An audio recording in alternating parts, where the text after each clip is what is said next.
Hello dear students, welcome to Dia Institute for Competitive Exam. আমরা আমাদের শেষ ক্লাসে লুসি সিরিজ শেষ করেছি। এই লুসি সিরিজে আমরা ওয়ার্ডসওয়ার্থের 5টা লুসি পোয়েমস পড়েছি এবং রোমান্টিক এলিমেন্টস কি, নেচার কিভাবে এই রোমান্টিক যে আইডিয়া আছে, রোমান্টিসিজম আছে তার সাথে কানেক্টেড, আমরা সেইগুলো পড়েছি। আর আমরা এটাও জেনেছি উইলিয়াম ওয়ার্ডসওয়ার্থ, কোলরিজ এনারা ছিলেন হচ্ছে first generation of romantic poets. আজকে আমরা যার কবিতা দিয়ে শুরু করব, জন কিটস, এবং এরপরেই আসবে পিবি শেলি। তো জন কিটস, পিবি শেলি এনারা হচ্ছেন second generation of romantic poets. তো ওয়ার্ডসওয়ার্থ কোলরিজের সাথে শেলি কিটসের যেরকম মিল আছে, আবার দুই ধরনের কবি দুই ধরনের জেনারেশনে বিলং করবার জন্য সেইখানে কিন্তু তাদের মধ্যে বেশ কিছু অমিল বা ডিফারেন্সও দেখা যায়। ওড টু আ নাইটেঙ্গেলটা পড়তে পড়তে আমরা এগুলো শিখবো এবং ওড টু আ নাইটেঙ্গেল ভালো করে বুঝলে আমাদের লুসি সিরিজ বুঝতেও কিন্তু সুবিধা হবে। তাহলে আমরা আমাদের ক্লাস আজকে শুরু করি। সবার আগে ক্লাস শুরুর আগে একটা কথা বলে নিই, ode to a nightingale is a very important poem. যদি আমরা রোমান্টিক পোয়েট্রিকে একটি টেবিলের মতো ভাবি, এবং একটি টেবিল তো 4টে পায়ার ওপর দাঁড়িয়ে থাকে, 4টে পিলারের ওপর দাঁড়িয়ে থাকে, তো সেইখানটাতে দাঁড়িয়ে আনডাউটেডলি এটা বলা যায় ওড টু আ নাইটেঙ্গেল হলো সেই রোমান্টিক পোয়েট্রির টেবিলের একটি অন্যতম পায়া। রোমান্টিক পোয়েট্রি পড়তে গেলে, অন্তত ইংলিশ রোমান্টিক পোয়েট্রি পড়তে গেলে, বুঝতে গেলে ওড টু আ নাইটেঙ্গেল পড়তেই হবে। যে ইংরেজি সাহিত্য পড়তে চায় তাকে ওড টু আ নাইটেঙ্গেল পড়তেই হবে। সাহিত্য নিয়ে যে কিছু জানতে চায় ওড টু আ নাইটেঙ্গেল পড়তেই হবে। ওড টু আ নাইটেঙ্গেল কখনোই অপশনাল না। সাহিত্যর সাথে, বিশেষ করে ইংরেজি সাহিত্যর সাথে যে বা যারা যেমন ভাবেই যুক্ত হোক না কেন, ode to a nightingale is a must read. আমি এই কথা এর জন্যই এত করে বলছি, আমরা যখন কলেজে পড়ছি থার্ড ইয়ারে আমাদের এই কবিতাটি ছিল। এই কবিতাটি শুরুর আগে আমাদের পরম পূজনীয় এসএনপি স্যার বলেছিলেন যে দেখো, এই কবিতাটি আমি যখন পড়া শুরু করি তখন ভগবানের কাছে প্রার্থনা করেছিলাম, ভগবান আমি যেন ওড টু আ নাইট, আমি যেন জীবনে আর কিছু সাহিত্য কীর্তি করতে পারি না পারি, আমি ওড টু আ নাইটেঙ্গেলের মতো একটি কবিতা লিখতে চাই। তারপরে আমার স্যার যখন ছাত্রাবস্থায় কবিতাটি পড়তে শুরু করে, কবিতাটি বুঝতে শুরু করে, তখন সে তার এই কবিতার সৌন্দর্য, ব্যাপ্তি, গভীরতা দেখে সে অস্ট্রাক হয়ে যায়। তখন সে ভগবানকে বলে যে 8টা স্ট্যাঞ্জা তো লেখা সম্ভব নয়, অন্তত যেন একটা স্ট্যাঞ্জা লিখতে পারি। কিন্তু মজার ব্যাপার হলো ওড টু আ নাইটেঙ্গেলের একটা স্ট্যাঞ্জাও রিপ্রোডিউস করার মতো ক্ষমতা আমাদের এই 21st সেঞ্চুরির মানুষের নেই। কিন্তু আমাদের এই 21st সেঞ্চুরির মানুষের কাছে একটি সুবিধা আছে, কিটসের পোয়েমটিকে বারবার করে পড়ে, বারবার করে বুঝে নিজেদেরকে এলিভেট করবার। তাহলে নিজেদেরকে এলিভেট করবার জন্য, এনলাইটেন করবার জন্য এবং রোমান্টিক পোয়েট্রিকে আরো ভালোভাবে বোঝবার জন্য আমরা শুরু করি ওড টু আ নাইটেঙ্গেল। প্রথমে আমরা কবিতাটির ব্যাকগ্রাউন্ডটি দেখব, একটা জেনারেল ইন্ট্রোডাকশন দেখব, তারপরে আমরা ওড কাকে বলে, ODE, ওড কাকে বলে, ওড কয় ধরনের, আমাদের ওড টু আ নাইটেঙ্গেল কোন ধরনের ওডের মধ্যে পড়ছে সেগুলো জেনে আমরা কবিতাটির গভীরে প্রবেশ করব। আরেকটা কথা এখানে জেনে রাখা ভালো, কবিতাটিতে 8টা স্তবক বা স্ট্যাঞ্জা আছে, প্রত্যেকটিতে কম বেশি 10টি লাইন আছে। তো সব মিলিয়ে কবিতাটি 80 লাইনের কবিতা এবং প্রত্যেকটি স্ট্যাঞ্জাই খুব ইম্পর্টেন্ট। এই ক্লাসে আমি আমার স্পিড একটুখানি রিদমিক রেখেছি, একটুখানি স্লো রেখেছি, যেন তোমাদের বুঝতে অসুবিধা না হয়, কারণ এই কবিতাতে প্রত্যেকটি লাইনে লাইনে, প্রত্যেকটি শব্দে শব্দে অনেক কিছুই বুঝবার আছে। তাহলে চলো, let's begin hour today's topic.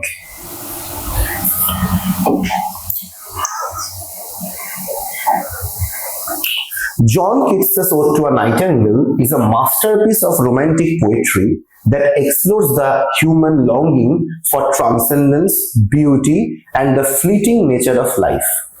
Fleeting nature of life এইটা নিয়ে আমরা তো অনেকটাই আর কি পড়েই ছিলাম। তো এইটা নিয়ে আমি এই মুহূর্তে কিছু বলছি না। ফ্লিটিং নেচার অফ লাইফ মানে জীবন তো ক্রমাগত চলে যাচ্ছে, সেই ফ্লিটিং নেচারটাকে বোঝাতে চেয়েছে। In this ode, Keats weaves a rich tapestry of sensory imagery, emotional resonance, and philosophical introspection, inviting readers to immerse themselves in the poet's inner world. খুব important জায়গা, কতগুলো কথা বলেছে আমরা বুঝি। ইন দিস ওড মানে এই কবিতাতে কিটস উইভস মানে কি? উইভস মানে হচ্ছে বোনা। একজন যেরকম খুব সুন্দর করে একটি সিল্কের শাড়ি বা তাঁতের শাড়ি যে বুনন করে, কিটসও এই কবিতাটিকে একটি মাস্টারপিস হিসেবে বুনন করেছে। এবং সেই বুননের মধ্যে আমরা কি কি দেখতে পাবো? আমরা দেখতে পাবো সেন্সারি ইমেজারি। সেন্সারি ইমেজারি মানে কি? সেন্সারি ইমেজারি মানে হচ্ছে সেন্সেস। We have 5 senses.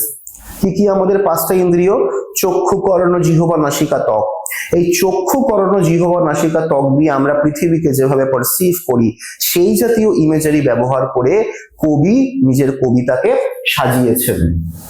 আর আমরা কি দেখব? Emotional resonance. সেখানে আবেগের একটি এমন পরিপূর্ণতা আছে যেটা আমাদের সাথে এখনো অব্দি রেজোনেট করে।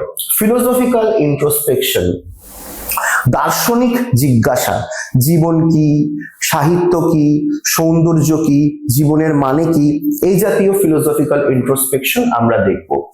এইগুলোর দ্বারা কিটস নিজের রিডারকে ইনভাইট করছে তারা যেন ইমার্স মানে নিজেকে নিমজ্জিত করে দেয় পোয়েটস ইনার ওয়ার্ল্ডে। কবির যে ইনার ওয়ার্ল্ড, কবির যে মন মানসিকতা, কবি যে ভাবে কবিতা লিখছে, কবির মনকে যেন আমরা বুঝতে পারি। এবারে আমরা দেখে নেব ওড কি কি ব্যাপার সেইটা। হাতের লেখার জন্য প্রথমেই দুঃখ প্রকাশ করে দিলাম, বুঝতে খুব একটা অসুবিধা হবে না, আমি বলে দিচ্ছি। প্রথমেই বলা যাক ওড কি। ওড হচ্ছে এমন টাইপের একটি লিরিক্যাল পোয়েম যেটি কি কি এক্সপ্রেস করছে? কোনো কিছুর প্রতি প্রেজ, অ্যাডমিরেশন মানে প্রশংসা, শ্রদ্ধা, ভক্তি, to a person, place, object or idea. Person, place আর অবজেক্ট অর আইডিয়া। কিটসের তিনটে বেশি আছে, 4টে কি 5টা খুব নাম করা ওড আছে। তার মধ্যে ওড টু আ নাইটিঙ্গেল কি অ্যাপারেন্টলি দেখে মনে হচ্ছে একটি পাখির গানে মুগ্ধ হয়ে কবি যেগুলো যেগুলো বলছে, প্রেস করছে, অ্যাডমিরেশন করছে, সেখান থেকে ওড হচ্ছে। আবার ওড অন আ গ্রেসিয়ান আর্ন, সেখানে একটি থিং। গ্রেসিয়ান আর্ন মানে কি? একটি পাত্র, সেই পাত্র সুন্দর একটি কারুকাজ করা পাত্র, ধরো ফুলদানি, ধরতে বললাম ফুলদানি, but urn is not a flower vase. তো তার উপর লিখছে। তারপরে ওড টু অটম ঋতুর উদ্দেশ্যে লিখছে। ওড টু সাইকি, সেইটা আমাদের মনের যে মানসিক প্রসেস তার উপর লিখছে। ঠিক আছে, তাহলে ওড হচ্ছে এই টাইপের কবিতা যেখানে পার্সন, প্লেস, অবজেক্ট অর আইডিয়াকে প্রেজ অর অ্যাডমিরেশন, ডিভোশন ইত্যাদি দেখানো হয়, আর তার মধ্যে লিরিক্যাল কোয়ালিটি থাকে। অর্থাৎ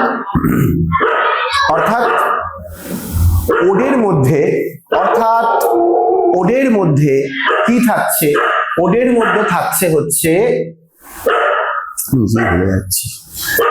অর্থাৎ ওডের মধ্যে থাকবে হচ্ছে লিরিক্যাল কোয়ালিটিস। মানে ওড সবসময়, মানে আমরা যখন ওড পড়বো, যে কোনো ওড পড়বো, আমরা শেলি রোডও যখন পড়বো, তখন সেখানে কিন্তু আমরা একটা রাইমার রিদম পাবো।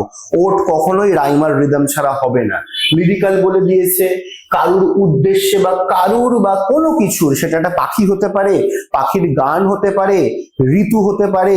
এই যে আমাদের শেলি লিখছে ode on a west wind মানে কি? ঝড়। সেই ঝড়ের ওপর কবিতা লিখছে, পাখির ওপর কবিতা লিখছে। একটি গ্রেসিয়ান আর্ন, গ্রিস দেশের পাত্রের ওপর একটি বললাম না like a flower vase, but it is not a flower vase, তার উপর লেখা হচ্ছে। তাহলে ওড হচ্ছে এরকম। এবার আমরা দেখে নেব কি কি ধরনের ওড হয়, কি কি টাইপের ওড হয়। ওড সাধারণত 3 প্রকারের হয়। প্রথমটি হচ্ছে পিন্ডারিক ওড, পরেরটি হচ্ছে হোরাসিয়ান ওড, এবং last but not the least Keatsian ode. Keats যে ফরম্যাটে লিখছে। পিন্ডারিক ওড কাকে বলে আমরা একটুখানি জানি। পিন্ডারিক ওড বলে হচ্ছে গ্রিস দেশের একজন পোয়েট কাম স্কলার ছিল পিন্ডার। তো তিনি যে স্টাইলে লিখতেন সেইখান থেকেই পিন্ডারিক ওড ব্যাপারটা এসেছে। পিন্ডার থেকে পিন্ডারিক এসছে। এবার পিন্ডারিক ওডের বৈশিষ্ট্যগুলো কি কি আমরা দেখে নিই। কমপ্লেক্স স্ট্রাকচার থাকে, ফর্মাল আর মানে ল্যাঙ্গুয়েজ টোন এগুলো খুব ফর্মাল থাকে, আর এলিভেটেড টোন থাকে। এলিভেটেড টোন মানে কি, সেইখানে বাক্যের মধ্যে ইমোশনের থেকে বেশি, কবিতার মধ্যে এগুলোর থেকে বেশি যে এলিভেটেড টোন, একটু ভারী ভারী শব্দ দেব, ব্যাপারটাকে একটা অফিসিয়াল স্টেটমেন্ট হিসেবে প্রডিউস করব, সেই দিকের প্রবণতা বেশি থাকে। তারপরে আসছে হচ্ছে হোরাসিয়ান ওড। হোরাস বলে একজন রোমান পোয়েট আর স্কলার এর জনক বলে এর নাম হয়েছে হোরাসিয়ান ওড। হোরাসিয়ান ওড কিন্তু পিন্ডারিক ওডের অনেকটাই বিপরীত। এইটা অফিসিয়াল, এটা পার্সোনাল, ওইটা এক্সপ্রেসিভ, এটা রিফ্লেক্টিভ। আর এগুলো পোয়েটস এর থটস এন্ড ফিলিংস কে বেশি গুরুত্ব দেয়। আমরা সেই অর্থে বলতে গেলে এই কথা বলতে পারি যে পিন্ডারিক আর হোরাসিয়ান ওডের মধ্যে হোরাসিয়ান ওড আমাদের যে বর্তমান বা রোমান্টিক যারা পোয়েটস আছে তাদের সাথে বেশি কানেক্টেড। এইবারে আমরা দেখে নেব কিটসিয়ান ওড কাকে বলে। প্রথম কথা হচ্ছে জন কিটস ভীষণ হেলেনিজমের ফ্যান ছিল। হেলেনিজম কি, ফার্স্টেই আমরা জেনে নিই। Hellenism, this term has nothing to do with hell, নরকের সাথে এর কোনো সম্পর্ক নেই। হেলেনিজম মানে হচ্ছে, এই যে শব্দটা আমরা দেখছি, হেলেনিজম মানে হচ্ছে গ্রিস দেশের philosophy, art and architecture, literature, values নিয়ে যারা খুব পড়াশোনা করে তারা, সেই ব্যাপারটাকে বলা হয় হচ্ছে হেলেনিজম। তো কিটসের লেখাতে আমরা প্রচুর এই হেলেনিস্টিক আইডিয়াস এন্ড রেফারেন্স পাবো। আমরা কিটসের ওড টু আ নাইটেঙ্গেলের প্রথম 3-4 লাইনের মধ্যেই একটি নদীর নাম পাবো, লিথি বা লিথ নদী। সেই লিথ নদীটি কিন্তু গ্রিক মাইথোলজির অংশ। এরকম ভাবে আমরা কবিতার শেষের দিকে গিয়ে রুথ এরকম একটি ক্যারেক্টারের রেফারেন্স পাবো, সেও মাইথোলজির অংশ। এভাবে আমরা প্রচুর মাইথোলজি মানে গ্রিক মাইথোলজি বা গ্রিক আইডিয়ার আমরা রেফারেন্স পাবো। আরেকটি ওড আছে, ওডোনা গ্রিসিয়ানান, সেটা তো গ্রিস দেশের একটি বিশেষ মৃৎপাত্রের ওপরই মানে মাটির পাত্রের ওপরই তো বর্ণিত কবিতা। তাহলে কিটসের মধ্যে এই হেলেনিজম, তার গ্রিক ব্যাপার নিয়ে, রোমান ব্যাপার নিয়েও খুব ব্যাপক পড়াশোনা ছিল। তাই সে পিন্ডারিক ওড, হোরাসিয়ান ওড এই ব্যাপারগুলি সম্পর্কে, লিটারেচারের যে গ্রামার, অ্যানাটমি, সেই সম্পর্কে Keats was very well versed. সেটা আমরা লেখাতে বারংবার জায়গাতে দেখতে পাবো। তখন কি করলো কিটস, এই দুটি ব্যাপারকে নিয়ে এবং নিজের চিন্তা ভাবনা স্টাইল নিয়ে সে একটি নতুন ধরনের ওড ফর্মের, একটি ওড জনরার জন্ম দিল। সেটিকে বলা হচ্ছে কিটসিয়ান ওড। কিটসিয়ান ওডের সব থেকে ভালো উদাহরণ কি হবে, কিটসের যে বিখ্যাত 4টি সনেট আছে, সনেট না, যে বিখ্যাত 4টি ওড আছে, সেই 4টি ওডই এর উদাহরণ হতে পারে। কি কি সেই 4টি ode? To a nightingale, to autumn, to Psyche, এবং আরেকটির নাম এই মুহূর্তে দরকার নেই তাই আমি বলছি না। আমরা এইগুলো বুঝে নিলাম। এইবারে আমরা কিছুটা আমরা কবিতাটা পড়ব। কবিতাটা পড়বার পর, এটা বড় কবিতা, এটার জন্য 2টো ক্লাস লাগবে। আমরা কিছুটা এগিয়ে যাওয়ার পরে আমরা পরবর্তী সময়ে কিটসের মানে এই কবিতাকে বোঝবার জন্য সাইকোবায়োগ্রাফি অ্যানালিসিসেরও দরকার। What is psychobiography analysis? আমি শুরুর ক্লাসেই বলেছিলাম no poet writes in vacuum. তো সাইকোবায়োগ্রাফি অ্যানালিসিস মানে হচ্ছে একজন কবির তার নিজস্ব কি মনোভাব নাকি সাইকোলজি, আমরা সেটিকে যদি জানি, এবং বায়োগ্রাফি তার জীবনের ঘটে যাওয়া বিভিন্ন ঘটনা, ট্র্যাজিক ইভেন্ট, সিরিয়াস ইভেন্ট, এগুলো যদি জানতে পারি, তাহলে সে কেন লিখছে, কি ভেবে লিখছে, সেগুলোকে বুঝতে আমাদের আরো অনেক সুবিধা হয়। আমরা তো এটা নিয়ে পড়বই, তবে কিটসের ব্যাপারে কয়েকটি জেনারেল ইনফরমেশন আমাদের না জানলেই নয়। কিন্তু কি কি সেই জেনারেল ইনফরমেশন? প্রথম ইনফরমেশন হচ্ছে Keats died very young before he reaches his 30। 25 থেকে 26 বছর বয়সের মধ্যে কিটস মারা যাচ্ছে। কিটস মারা যাচ্ছে কনজাম্পশন, একটি লাংসের রোগ, টিবির মতো, সেই রোগের কারণে মারা যাচ্ছে। এবং শুধু কিটস মারা যায়নি, এই রোগে কিটস নিজের তার ছোট ভাইকেও মারা যেতে দেখেছে। আর কিটস কিন্তু কবি হওয়ার জন্য পড়াশোনা করেননি, তিনি পড়াশোনা করেছিলেন চিকিৎসক, ডাক্তার হওয়ার জন্য। তো তার যে এই সাইকোলজি এবং জীবনের বিভিন্ন ঘটনা এবং একটি এবং একটি তো লাভ স্টোরি তো তার পিছনে আছেই, সেটা নিয়ে আমরা বলবো, ফ্যানি ব্রাউনকে নিয়ে আমরা পরে বলবো। তো এইগুলোকে নিয়ে এই যে সমস্ত তার সাইকোলজিতে, বায়োগ্রাফিতে যে ঘটনাগুলো ঘটে গেছে, তার কিন্তু ইম্প্যাক্ট, তার রেজোনেন্স আমরা কিন্তু কবিতার বিভিন্ন জায়গাতে দেখব। তাহলে এইটা আমাদের মোটামুটি হয়ে গেল। আমরা এখান থেকে শিখলাম ওড কাকে বলে, ওডের কি কি টাইপ, পেন্ডারিক ওড, হোরাসিয়ান ওড আর কিটসিয়ান ওড। এটা কিন্তু খুব ইম্পর্টেন্ট। হ্যাঁ, আমি এইটা অনেকটা সময় নিয়ে এর জন্যই বলছি, কারণ আমরা আমাদের সিলেবাসে সর্বসাকল্যে 4টে মেজর ওডস পড়বো।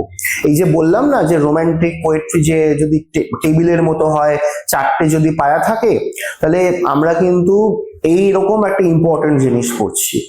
আমিও যত্ন সহকারে তোমাদেরকে বোঝাচ্ছি এবং তোমরাও ব্যাপারটাকে একদম ক্যাজুয়ালি বুঝো না। খাতা পেন নিয়ে টেবিলে বসে তোমরা এগুলো শোনো এবং নোটস নাও, ঠিক আছে? পেন্ডারিক ওড গ্রিক থেকে, হোরাসিয়ান ওড রোমান থেকে। কিটস এই দুটোকেই পড়ছে, ভালো করে প্রসেস করছে, অ্যানালিসিস করছে, তারপর নিজের মতো করে প্রডিউস করছে কিটসিয়ান ওড। কিটসিয়ান ওডের বৈশিষ্ট্য কি কি? সেনসুয়াল ইমাজিনারি, হিউম্যান এক্সপেরিয়েন্স ইত্যাদি। সেনসুয়ালিটি আমরা কিটসের কবিতার মধ্যে ব্যাপকভাবে পাবো। এবারে প্রশ্ন কারোর মধ্যে আসতেই পারে, হোয়াট ইজ সেনসুয়ালিটি? সেনসুয়ালিটি কথাটা এসছে সেন্সেস থেকে। সেন্সেস মানে কি বললাম? ওই যে আমাদের 5টা ইন্দ্রিয়, চক্ষু, কর্ণ, জিহ্বা, নাসিকা, ত্বক। তাহলে কিটস কবিতাতে নিজের মনোভাব বোঝানোর জন্য আমাদেরকে বিভিন্ন সেন্সুয়াল ইমেজারি দিচ্ছে। আমরা দেখবো ফার্স্ট টাইম যাতে একটি লাইন আছে, সেখানে সে একটি ওয়াইন মানে সুরা, তার ইমেজারি দিয়ে তার একটি মনোভাব ব্যক্ত করছে। এবার সুরা এটি স্বাদ, মানে এটি আমাদের টাং বা জিভের সাথে সম্পর্কিত। নাইটেঙ্গেলের মিউজিক, এটি আমাদের কানের সাথে সম্পর্কিত।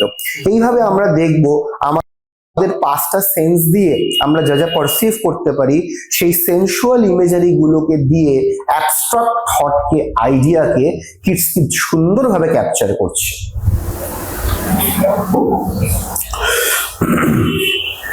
অ্যানালিসিসটা আমরা করে নিই। The poem begins with the speaker's desire to escape the sufferings of life and join the nightingale in its carefree song. এই কবিতাগুলি যখন কিটস লিখছে, তখন কিটস বেঁচে আছেন।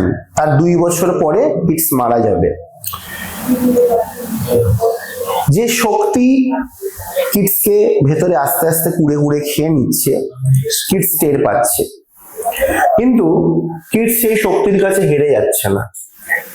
কিটস জানে যে সাফারিং আসবে জীবনে, তবে নাইটেঙ্গেলের কেয়ারফ্রি সঙ্গে জয়েন করার উদ্দেশ্যই হচ্ছে তার এই কবিতার মূল লক্ষ্য।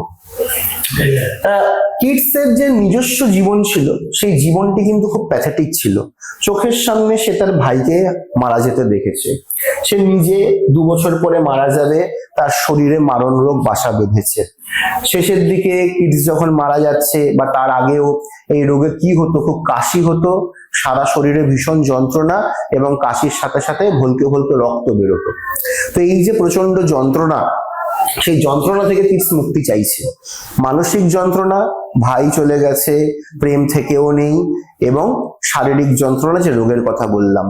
তো এই সাফারিং অফ লাইফ থেকে সে এসকেপ করে চলে যেতে চাইছে নাইটেঙ্গেলের কেয়ারফ্রি সঙ্গে সে জয়েন করতে চাইছে।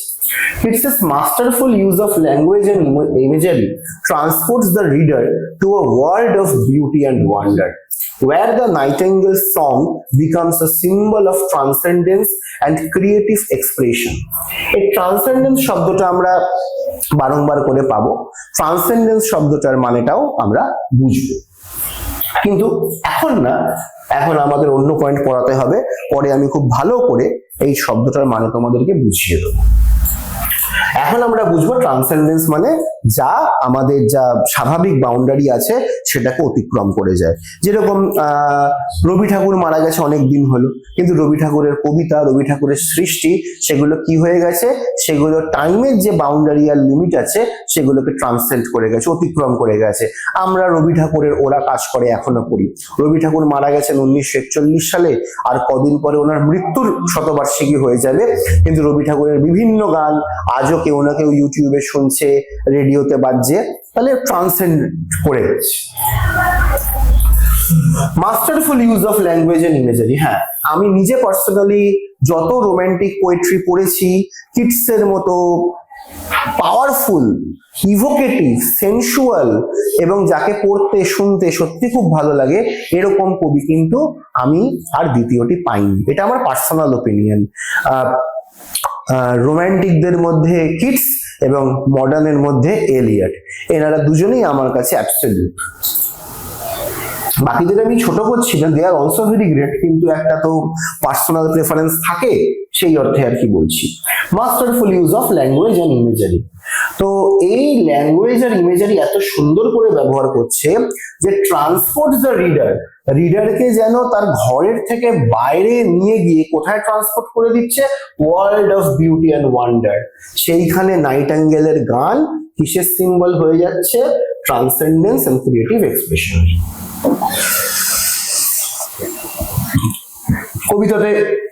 কবিতাটি যে ইম্পর্টেন্ট থিমগুলি আছে সেগুলি একটুখানি দেখেন। Longing for transcendence, the speaker yearns to escape the limitations of human existence and join the nightingale in its eternal song. Human existence যার লিমিটেশন আছে সেইখান থেকে সে নাইটিঙ্গেলের সঙ্গে জয়েন করতে চাইছে, যেটা ট্রান্সেন্ড করতে পারে। বিউটি অ্যান্ড মর্টালিটি, ওয়ার্ডসওয়ার্থে আমরা কিছুটা পড়েছি, এইখানেও আমরা দেখব। The poem explores the tension between the beauty of nature and the fleeting nature of life. এই যে বিউটি, হিমালয়ের কি অদ্ভুত সৌন্দর্য, সমুদ্রের কি অদ্ভুত সৌন্দর্য, কিন্তু আমাদের যে লাইফ টাইম, সেই লাইফ টাইম এত বেশি লিমিটেড, এত বেশি করাপ্টেড, সেখানে কিন্তু এই ধরনের সৌন্দর্যগুলোকে, বা মর্টালিটি, আমরা মারা যাবো সব থেকে বড় প্রবলেম, সেই সৌন্দর্যগুলোকে কিন্তু পুরোপুরি অবগাহন করা, বোঝা সম্ভব নয়, তবু আমরা চাই। এই যে কনফ্লিক্টটা, এটা এখানে আমরা দেখবো। The power of art, very important point. Power of art কি হচ্ছে, the Nightingale song represents the transcendent power of art to capture the human experience. ট্রান্সেন্ডেন্ট পাওয়ার। আরেকটি কবিতা আছে, shall I compare thee to a summer's day. Pre romantic error মধ্যে সব থেকে আমার favourite poet হলো Shakespeare. Shakespeare অন্যান্য বহুদিক দিয়েই ফেভারিট। তোমরা যারা এসএলএসটি পিজি স্কেলে দিচ্ছ, আই মিন 11-12 যারা দিচ্ছ, তারা তো শেক্সপিয়ারের ম্যাকবেথ পড়বে। It is an excellent masterpiece. তা এইখানে কি বলতে চাইছে, পাওয়ার অফ আর্ট, এবং শেক্সপিয়ারও বলছে যতদিন আমার এই লেখা থাকবে, মানে সনেট নাম্বার 18-এ, ততদিন অবধি তুমি বেঁচে থাকবে। মানে পাওয়ার অফ আর্টের সেই ক্ষমতা আছে ডেথ, ডিস্ট্রাকশন, করাপশন, এগুলোর ঊর্ধ্বে গিয়ে কোনো কিছুকে ইনট্যাক্ট রাখবার বা সুরক্ষিত রাখবার। সিম্বলিজম, এখানে অনেক ইম্পর্টেন্ট সিম্বলিজম আছে। The nightingale is a potent symbol in the poem, representing, একে রিপ্রেজেন্ট করছে দেখে নি, বিউটি অ্যান্ড ক্রিয়েটিভিটি।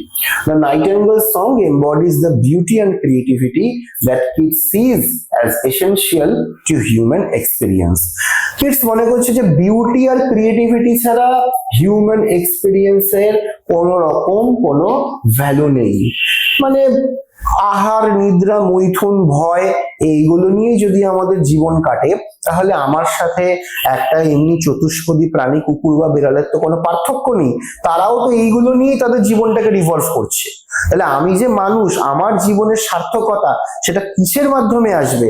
সেইটা আসবে হচ্ছে বিউটি অ্যান্ড ক্রিয়েটিভিটি। এই যে আমাদের longingness for beauty and impulse for creativity, এগুলোই এখানে দেখাচ্ছে। Transcendence, the nightingale's ability to sing without concern for human suffering makes it a symbol of transcendence and escape. অনেক পোয়েটিক ডিভাইস ব্যবহার করা হয়েছে। কি কি সেই পোয়েটিক ডিভাইসগুলো আমরা দেখে। Kids employs a range of poetic devices to create a rich and immersive experience including imagery, metaphor, allusion. আর কি আছে দেখি। আচ্ছা, আরো কয়েকটি আছে, সেগুলো পরে আসবে বা আমি এমনি তোমাদেরকে বলে দেবো, তবে এগুলো হচ্ছে খুব মুখ্য। vivid descriptions of nature such as the drought of vintage. কি দারুণ ইমেজারি, এটা আমাদের ফার্স্ট লাইনেই আছে। the weariness, the fever and the freight, এইটা আমাদের কবিতার মাঝামাঝি জায়গাতে আছে, এবং এই জায়গাটা করতে গিয়ে আমরা বুঝতে পারবো যে he had a training, মানে এখানে হি মানে অবশ্যই kids, as doctor. Metaphor, comparisons between the nightingale song and other experiences such as wine and the siren song. Allusion, reference to classical mythology and literature such as the story of Tithonus আছে, Ruth আছে, অনেক কিছু আছে। এই জায়গাতে আমাদের Hellenism নিয়েও কথা বলতে হবে। ঠিক আছে, তাহলে এইগুলো মোটামুটি ব্যবহার করা হয়েছে আমরা কবিতার ব্যাপারে।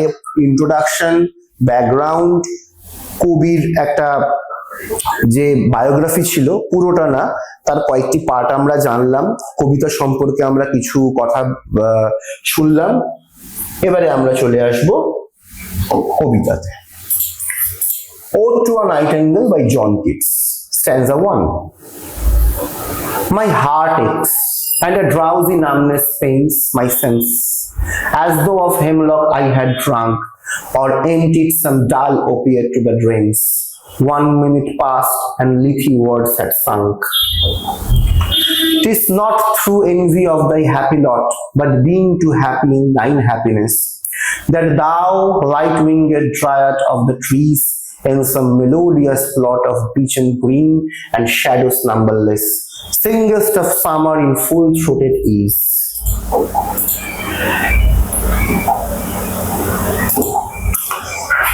যতবারই এই লাইনগুলো আমি রিসাইট করি, আমি পড়ি, আমি চোখের সামনে যেন অনেকগুলো ভিজুয়াল ইমেজারি দেখতে পারি। যে ন্যূনতম ইংরেজি ভাষাটি জানে, সেই ভাষার প্রতি তার একটু ভালোবাসা আছে, সেই ভাষা নিয়ে কিছু পড়তে চায়, জানতে চায়, তাহলে তারাও কিন্তু এই সৌভাগ্যের অধিকারী হবে। কি বলছে দেখো, সামারি তো আমি বলবই, একবার খুব সহজে বাংলাটা আমরা বুঝে নিই। মাই হার্ট এক্স, আমার হৃদয় ব্যথা করছে, একটা ড্রাউজি নামনেস পেন্স, আর যেন একটা ঘুমন্ত আচ্ছন্ন ভাব, একটা ভোঁতা ব্যথা আমাকে আচ্ছন্ন করে রেখেছে। কিগুলোকে? আমার সেন্স গুলোকে। আর এটাকে কিসের সাথে তুলনা করেছে দেখো, এইখানেই আসবে সেন্সুয়াল ইমেজারি। তো drowsy numbness pains my sense, এবার কিরকম এটা? as though of hemlock I had drunk. Very important line. কতটা ইম্পর্টেন্ট লাইন দেখো, হেমলকের সাথে রিলেট করা হয় সক্রেটিসকে। সক্রেটিসকে বলা হয় father of Greek or western philosophy. Greek বা পাশ্চাত্য দর্শনের যে জনক, তিনি হচ্ছেন সক্রেটিস। এই সক্রেটিসেরই শিষ্য হচ্ছে প্লেটো, প্লেটোর শিষ্য হচ্ছে গ্রেট অ্যারিস্টটল, অ্যারিস্টটলের শিষ্য হচ্ছে, শিষ্য বলবো না, স্টুডেন্ট বলি বরং, আলেকজান্ডার, যে 320 খ্রিস্টপূর্বাব্দে আমাদের ভারতবর্ষে আক্রমণ করেছিল। লিনিয়েজটা বললাম। এবার সক্রেটিস যে গ্রিক বা পাশ্চাত্য দর্শনের জনক ছিল, তাকে কি তার জন্য প্রাইজ দেওয়া হয়েছিল? তখনকার কোনো নোবেল প্রাইজ, নাকি অলিম্পিকের কোনো মেডেল, নাকি অনেক সুরার পাত্র, জমি, নারী, গরু ইত্যাদি দেওয়া হয়েছিল তার দর্শনে অবদানের জন্য? না, দেওয়া হয়নি। যারা সমাজকে পরিবর্তন করতে চায়, সমসাময়িক সমাজ তাদেরকে এইসব উপহার দেয় না, তাদেরকে মৃত্যু দেয়। উদাহরণ জিসাস ক্রাইস্ট, উদাহরণ চৈতন্যদেব, উদাহরণ সক্রেটিস। সক্রেটিসের আইডিয়া এত রেভলিউশনারি ছিল, সে এমন এমন কিছু প্রশ্ন করেছিল যে কন্টেম্পোরারি এস্টাবলিশমেন্ট বলছিল যে সক্রেটিস তুমি ইউথ পিপলদেরকে করাপ্ট করছো, তার জন্য আমরা তোমাকে ডেথ পেনাল্টি দিচ্ছি। তবে তুমি লোক খারাপ না, তোমার অনেক পক্ষে অনেক লোক আছে, তোমাকে এসে জল্লাদরা ওরকম ভাবে তোমার মুন্ডুও কেটে দেবে না, তোমাকে পাথর ছুঁড়েও মারা হবে না, তোমাকে বিষ পান করতে হবে। সেটা কি বিষ? এই যে সেইটাই হচ্ছে হেমলক। হেমলক একটি গাছ, সেই গাছের নির্যাস দিয়ে এই বৃষ্টি তৈরি হয়। আর এই বৃষ্টিতে কি হয়, এই বৃষ্টিতে ডেথটা বা মৃত্যুটা অনেকটা পেনলেস ভাবে আসে।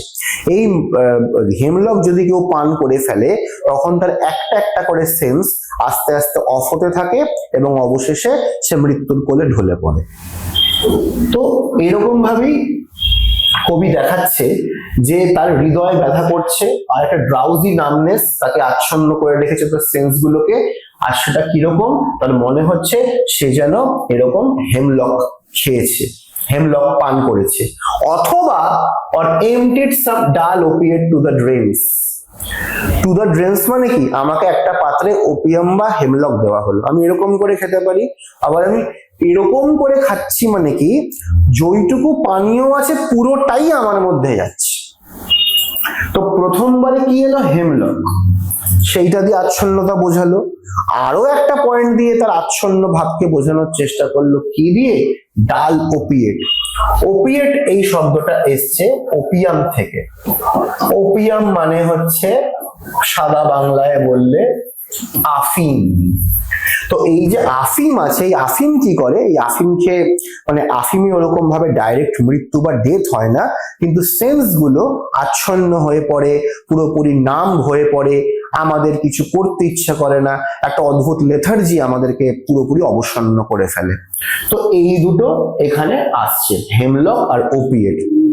আর কোথাও গিয়ে একটা ভীষণ মনে হয় 2 বছর পরে কিডস মারা যাবে, তার ভেতরে শারীরিক কষ্ট অনেক বেশি, সে যে ওষুধ খাচ্ছে সেই ওষুধগুলো তাকে যখন ব্যথা থেকে কিঞ্চিত মুক্তি দিচ্ছে বা তাকে যখন আচ্ছন্ন করে রাখছে, হয়তো বা তার মনে এই থটস গুলো এসেছে।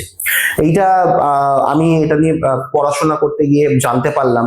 সেটা হচ্ছে যে কিডস এক বন্ধুর বাড়িতে ছিল, তো সে বন্ধুর সাথে হাঁটতে গেছিল, তখন কিডসের শরীরটা একটু খারাপ, একটু বিকেল বেলাতে হাঁটাহাঁটি করতে গেছিল বন্ধুর সাথে। তো হাঁটাহাঁটি যখন করছিল তখন বাগানের মতো একটি ছিল, তো সেইখানে কিডস নাইটেঙ্গেলের গান শোনে। নাইটেঙ্গেলের গান শুনে সে যখন আসে, এসেই সে কবিতা লিখে ফেলে। এবার কবিতা লিখে সে কাগজগুলোকে পকেটের মধ্যে লুকিয়ে রেখেছে, লজ্জা পাচ্ছে, কিছুতেই দেখাতে চাইছে না। তার বন্ধু বলে, না দেখি দেখি দেখি কি ব্যাপার, কি লিখেছো? তার বন্ধু বলে, বাহ তুমি তো খুব দারুণ লিখেছো। তারপরে সেই কবিতার অনেকগুলি কারেকশন করে, মানে সেই কবিতাটাকে এডিট করে, শব্দ চেঞ্জ করে, কারেকশন করে। তার কিছু সময় পর এটা quarterly annals of literature art বলে একটি ম্যাগাজিনে প্রকাশিত হয়। এইখান থেকে আমরা ওয়ার্ডসওয়ার্থের সাথে বা ওয়ার্ডসওয়ার্থের জেনারেশনের সাথে কিডসের জেনারেশনের একটি মিল এবং একটি অমিল লক্ষ্য করব। কোনো একটি জায়গাতে গিয়ে ওয়ার্ডসওয়ার্থ এবং কিডস এনারা দুজনেই স্পন্টেনিয়াস ওভারফ্লো অফ ইমাজিনেশনকে গুরুত্ব দিয়েছে, কিন্তু Keats spontaneous overflow of imagination কে গুরুত্ব দিয়েছে, ইমোশনকে স্পন্টেনিয়াস ওভারফ্লো অফ ইমোশনকে গুরুত্ব দিয়েছে, ইমাজিনেশনকে গুরুত্ব দিয়ে লিখছে। কিন্তু লেখার পরে কিডস অনেক এডিট করছে, অনেকটা সময় নিচ্ছে। এইখানে অমিলটা কোথায়? অমিলটা হচ্ছে যে কিডস যেহেতু গ্রিক ফিলোসফি লিটারেচারের খুব অ্যাডমায়ারার ছিল এবং তার অনেক পড়াশোনা ছিল, তা আমি একটা মনের মধ্যে তীব্র আবেগ এসছে লিখেছি, সেখানে লেখাটা ভালো হয়েছে, কিন্তু কিছু গ্রামাটিক্যাল মিস্টেক, কিছু শব্দের এগুলো আছে। তো কিডস কিন্তু এগুলোতে খুব পিকি ছিল, খুব চুজি ছিল, তিনি এগুলোকে কারেকশন করেছে, ঠিক করেছে। হ্যাঁ, মনের থেকে এসছে, লিখে দিয়েছি, যা হচ্ছে লিখে দিয়ে দিলাম, সেটা কিন্তু কিডস করেনি। এটা আমাদের একটা জানবার ব্যাপার। তো নিজের আচ্ছন্ন ভাব বোঝানোর জন্য বলেছে সে যেন হেমলক পান করেছে বা ওপিয়াম পান করেছে। তারপরে 1 minute passed and leafy words had sunk। এইটা করার পরে 1 মিনিট হয়ে গেছে, 1 মিনিট হয়ে গেছে। আমরা যখন কোনো একটা মাদক দ্রব্য বা কিছু একটা নেব, তার তো এফেক্টিভনেসটা বুঝতে আমাদের 1 মিনিট থেকে 10 মিনিট বা 1 ঘন্টা কিছু একটা সময় লাগে। তাই এখানে বলছে 1 minute passed and Lethe words had sunk. Oh, কি বিউটিফুল লাইন। লিথি কি? গ্রিক, আমাদের যেরকম হিন্দু মিথোলজিতে বা হিন্দু ধর্মে মনে করা হয় 9টা লোক আছে, দেবলোক, পিতৃলোক, স্বর্গলোক, গোলোক, এরকম করতে করতে 9টা লোক আছে, পাতাল লোক, নাগ লোক। তো গ্রিস দেশেও মনে করা হয় এরকম লোক আছে, এবং একটি লোক হলো আন্ডারওয়ার্ল্ড। আন্ডারওয়ার্ল্ড মানে ঠিক নরক না, পাতাল লোক আমরা বলতে পারি। তো সেই পাতালে বা আন্ডারওয়ার্ল্ডে একটি নদী আছে। সে নদীটির নাম কি? নদীটির নাম হচ্ছে লিথি। এই নদীতে কি হয়, এই নদীতে যখনই আমরা ডুব দিই বা যে ডুব দেয়, সে তার কমপ্লিট ফরগেটফুলনেস হয়ে যায়। মানে ওইখানে ফিলোসফিটা হচ্ছে এরকম যে কেউ মারা যাচ্ছে, তার আত্মাটা যাচ্ছে সেই আন্ডারওয়ার্ল্ডে, তারপরে তাকে যখন আবার নতুন শরীর দেওয়া হবে, তার আগে সেই আত্মাটাকে ওই নদীর জলে এরকম ভাবে সে একটা ডুব দিচ্ছে। সে ডুব দিয়ে যখনই উঠছে, তার গত জন্মে বা আগের যা যা মেমোরি ছিল পুরো যেন কেউ ফরম্যাট করে দিচ্ছে, ব্ল্যাঙ্ক করে দিচ্ছে। এই জায়গাটা খুব ইম্পর্টেন্ট। আমাদের জীবনের সমস্ত সাফারিং, সমস্ত দুঃখ আমাদের পাস্ট এক্সপেরিয়েন্স থেকে আসে, আমাদের মন থেকে, আমাদের মস্তিষ্ক থেকে, আমাদের চিন্তা থেকে আসে।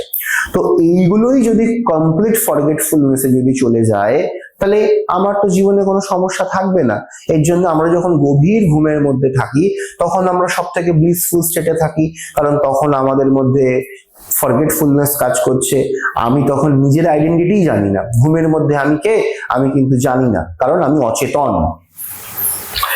and Lethe words had sunk, তার মনে হচ্ছে সে যেন লিথি নদীতে ডুব দিয়েছে, এবং একটা ব্লিস অফ ফরগেটফুলনেস তাকে আস্তে আস্তে গ্রাস করছে। Tis not through envy of thy happy lot, but being too happy in thine happiness, that thou light-winged triad of the trees seems a melodious plot of beechen green and shadows numberless. Kids নাইটেঙ্গেলের যখন গানটি শুনছে, তখন বুঝতে পারছে নাইটেঙ্গেলের গানের মধ্যে একটা tremendous happiness আছে। কিন্তু নাইটেঙ্গেলের হ্যাপিনেস দেখে Keats is not feeling envy, but being too happy in thine happiness, সে নাইটেঙ্গেলের হ্যাপিনেসের সাথে জন্য সেও খুব হ্যাপি, এবং সে বারবার করে নাইটেঙ্গেলের যে হ্যাপিনেস, যে নাইটেঙ্গেল, কিডস যেন তার সাথেই মার্চ করে যেতে চাইছে। তারপর নাইটেঙ্গেলকে কি সুন্দর কম্পেয়ার করছে কিসের সাথে? দ্যাট দাও মানে you, light winged dryad of the trees. Dryad কথাটার মানে হচ্ছে নিম্ফ। আমরা যেরকম বলি না পরী, হ্যাঁ, তো পরী আর এঞ্জেলরা কিন্তু আলাদা। এঞ্জেল যারা হয় তারা গডের কাছাকাছি থাকে, আবার যারা ফেয়ারি, নিম্ফ, সিলফ ইত্যাদি হয়, তারা হিউম্যান বিংসদের থেকে কিঞ্চিত এলিভেটেড, কিন্তু দে আর নট এঞ্জেলস। বোঝা গেল? আমরা হিউম্যান বিংস, আমরা এখানে আছি, এই ড্রায়াড, নিম্ফ, সিলফ আমাদের এরকম জায়গাতে আছে, আর এঞ্জেলরা আছে একদম ওপরে, তার উপরে হচ্ছে গড। এইটা মোটামুটি একটা আমি বুঝিয়ে দিলাম, না হলে অনেকেই এই জায়গাগুলো বুঝতে ভুল করে বা তাদের অসুবিধা হয়ে যায়। Light winged dryad of the trees, dryad মানে নিম্ফ। আমি এখানে খুব সহজ বাংলাতে বলতে পারি, নাইটেঙ্গেলকে তুলনা করেছে গাছ পরীর সাথে। গাছ পরী, গাছে বসবাসকারী পরীর মতো তুমি একটি গান গাইছো, মেলোডিয়াস প্লট। গানটা কিরকম? ভীষণ মেলোডিয়াস।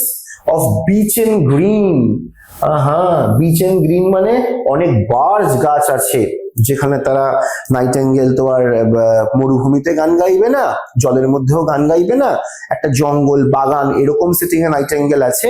তো সেই জঙ্গলে বা বাগানে অনেক বার্জ গাছ আমরা দেখতে পাচ্ছি।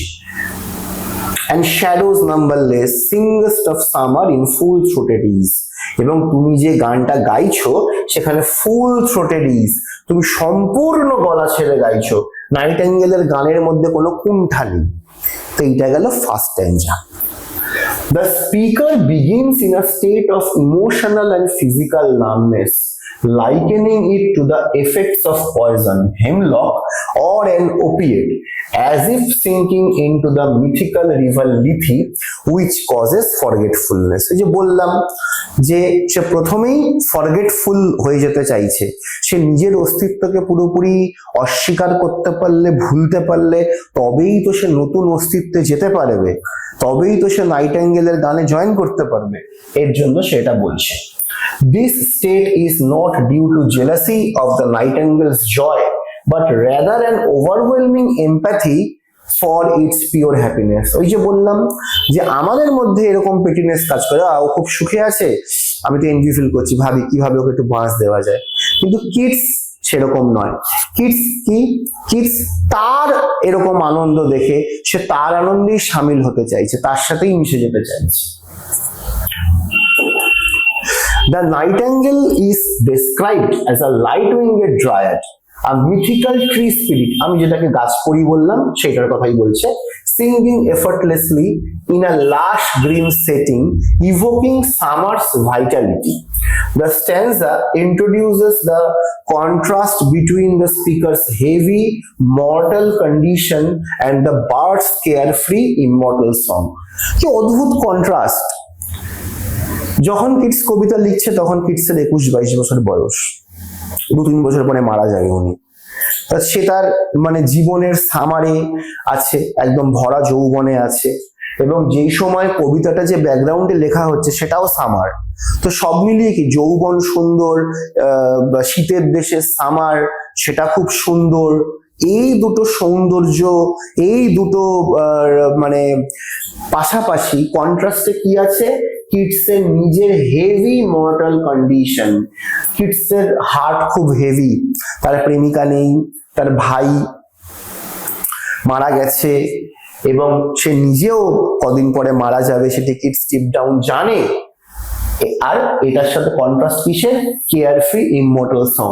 কিডস যেন এইখান থেকে এইখানে যেতে চাইছে, কিডস যেন হেভি থেকে কেয়ারফ্রিতে যেতে চাইছে, এগুলো কিডসের ইচ্ছা। ফার্স্ট টাইম যাতে আমাদের এরকম ভাবে কিডস বলছে। Oh, for a draught of vintage that had been cooled a long age in the deep dust earth, testing of flora and the country green, dance and provincial song and sunburned mart.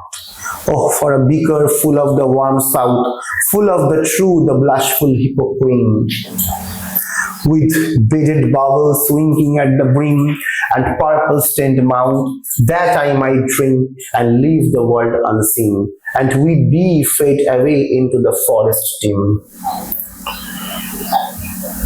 ভীষণ সুন্দর জায়গা।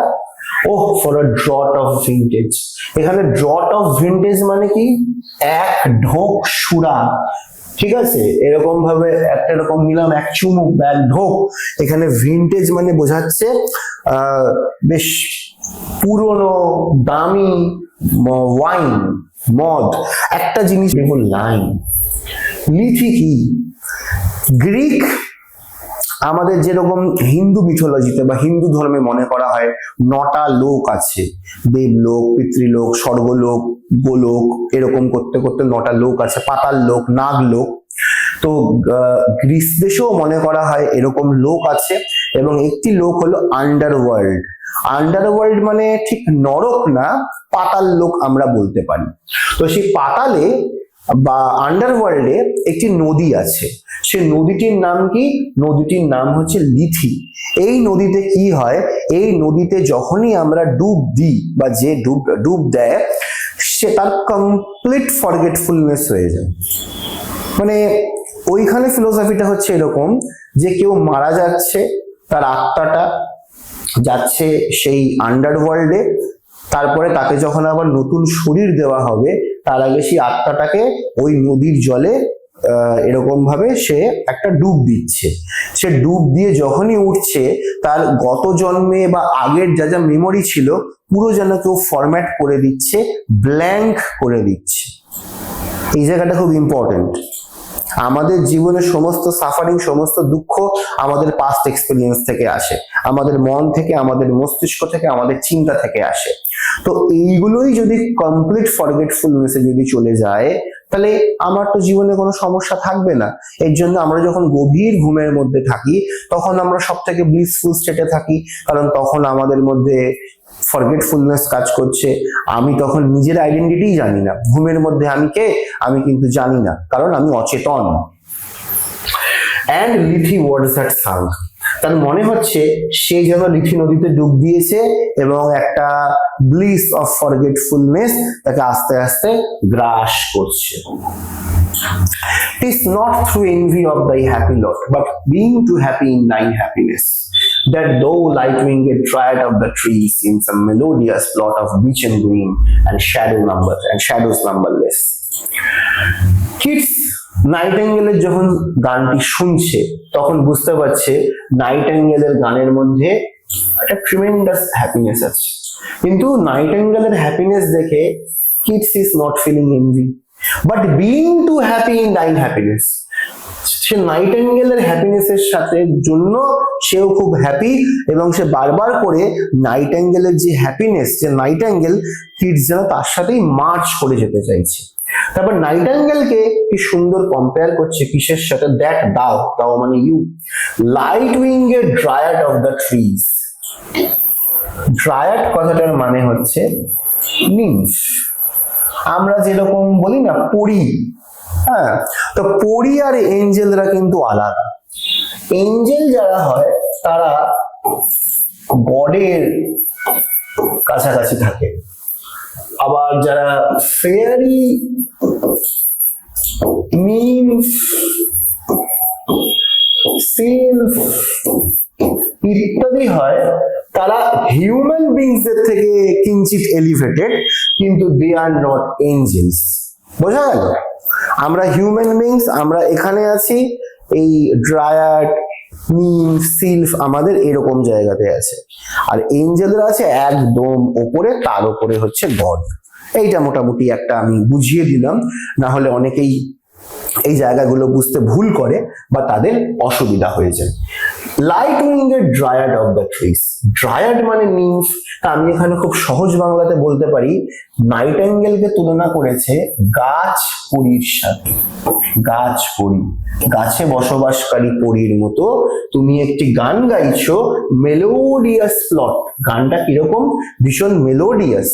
Of beech and green, beech and green মানে অনেক barge গাছ আছে যেখানে তারা, Nightingale তো আর মরুভূমিতে গান গাইবে না, জলের মধ্যেও গান গাইবে না, একটা জঙ্গল, বাগান এরকম সেটিং এ নাইটেঙ্গেল আছে। তো সেই জঙ্গলে বা বাগানে অনেক বার্জ গাছ আমরা দেখতে পাচ্ছি। And shadows numberless, singest of summer in full throated ease, এবং তুমি যে গানটা গাইছো সেখানে ফুল থ্রোটেড ইজ, তুমি সম্পূর্ণ গলা ছেড়ে গাইছো, নাইটেঙ্গেলের গানের মধ্যে কোনো কুণ্ঠা নেই। তো এইটা গেল first স্ট্যাঞ্জা। The speaker begins in a state of emotional and physical numbness, likening it to the effects of poison, hemlock, or an opiate, as if sinking into the mythical river Lithi, which causes forgetfulness. এই যে বললাম যে সে প্রথমেই forgetful হয়ে যেতে চাইছে, সে নিজের অস্তিত্বকে পুরোপুরি অস্বীকার করতে পারলে, ভুলতে পারলে তবেই তো সে নতুন অস্তিত্বে যেতে পারবে, তবেই তো সে নাইটেঙ্গেলের গানে জয়েন করতে পারবে। এর জন্য সেটা বলছে। This state is not due to jealousy of the nightingale's joy, but rather an overwhelming empathy for its pure happiness. ওই যে বললাম যে আমাদের মধ্যে এরকম পেটিনেস কাজ করে, ও খুব সুখে আছে, আমি তো এনভি ফিল করছি, ভাবি কিভাবে ওকে একটু বাঁশ দেওয়া যায়। কিন্তু কিডস সেরকম নয়। কিডস তার এরকম আনন্দ দেখে সে তার আনন্দেই সামিল হতে চাইছে, তার সাথেই মিশে যেতে চাইছে। The nightingale is described as a light-winged dryad, a mythical tree spirit, আমি যেটাকে গাছ পরি বললাম সেটার কথাই বলছে, singing effortlessly in a lush green setting, evoking summer's vitality. The stanza introduces the contrast between the speaker's heavy mortal condition and the bird's carefree immortal song. কি অদ্ভুত কন্ট্রাস্ট। যখন কিডস কবিতা লিখছে তখন কিডসের 21-22 বছর বয়স, 2-3 বছর পরে মারা যাবে উনি। তা সে তার মানে জীবনের সামারে আছে, একদম ভরা যৌবনে আছে, এবং যেই সময় কবিতাটা যে ব্যাকগ্রাউন্ডে লেখা হচ্ছে সেটাও সামার। তো সব মিলিয়ে কি যৌবন সুন্দর, শীতের দেশে সামার সেটা খুব সুন্দর। এই দুটো সৌন্দর্য, এই দুটো মানে পাশাপাশি কন্ট্রাস্টে কি আছে, কিডসের নিজের হেভি মর্টাল কন্ডিশন। কিডসের হার্ট খুব হেভি, তার প্রেমিকা নেই, তার ভাই মারা গেছে এবং সে নিজেও কদিন পরে মারা যাবে, সেটি কিডস ডিপ ডাউন জানে। আর এটার সাথে কন্ট্রাস্ট কিসের, কেয়ারফ্রি ইমমর্টাল সং। কিডস যেন এইখান থেকে এইখানে যেতে চাইছে, কিডস যেন হেভি থেকে কেয়ারফ্রিতে যেতে চাইছে। এগুলো কিডসের ইচ্ছা। ফার্স্ট টাইম যাতে আমাদের এরকম ভাবে কিডস বলছে।